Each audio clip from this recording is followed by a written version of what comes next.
பெண் சுதந்திரத்திற்காக போராடும் இரு வகையான ஆண்களில் ஒரு வகையான ஆண்களை பற்றி பார்ப்போம்.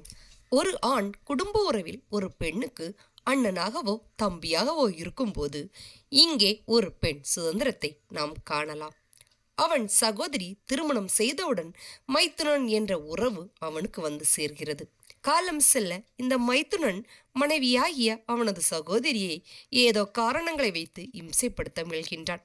அவனை துன்புறுத்தி வீட்டுப்படி தாண்டாதே என அடிமைப்படுத்துகிறான். இந்த நேரத்தில்தான் சகோதரனாகிய ஆண் பெண் சுதந்திரம் கோரி போர்க்கொடி தூக்குகிறான். அவன் தன் சகோதரியை பார்த்து, நீ ஏன் பயப்படுகிறாய்? உனக்கு வாயில்லையா? அதிகாரம் இல்லையா? அவரை விட நீ எவற்றில் குறைந்து விட்டாய்? உன்னை அடிமையாக நடத்த நீ என்ன அடிமையா? ஆடு மாடு என்று நினைத்தாரா? உன்னுடைய சீதன பணத்தில் தொழில் பார்த்து கொண்டு உன்னை புறங்கணிக்க அவருக்கு என்ன அதிகாரம் உண்டு என இங்கு ஒரு ஆணை பெண் சுதந்திரத்தை நிலைநாட்டுகிறான். இவ்வாறான பேச்சுகள் பெண்ணுக்கு சுதந்திரம் அளிப்பது போன்று இருக்கிறது.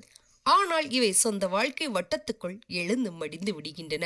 மேற்கூறிய அதே சகோதரன் தான் திருமணம் செய்த போது தனக்கு வாய்த்த பெண்ணுக்கு தான் சகோதரிக்கு உள்ள உரிமை என்று பேசியவற்றை தனது மனைவிக்கும் தான் என்பதை ஏற்றுக்கொள்வானா? சம அந்தஸ்து கொடுப்பானா? தனது தங்கைக்காக பேசிய அனைத்தும் அவனது மனைவியை பொறுத்த மட்டில் முயற்கொம்பே. அவனது கொள்கை அவனது சகோதரிகளுக்கும் மட்டுமே செல்லுபடியாகும், மனைவிக்கும் மற்ற பெண்களுக்கும் அல்ல. இவர்கள் ஒரு வகையான ஆண்கள்.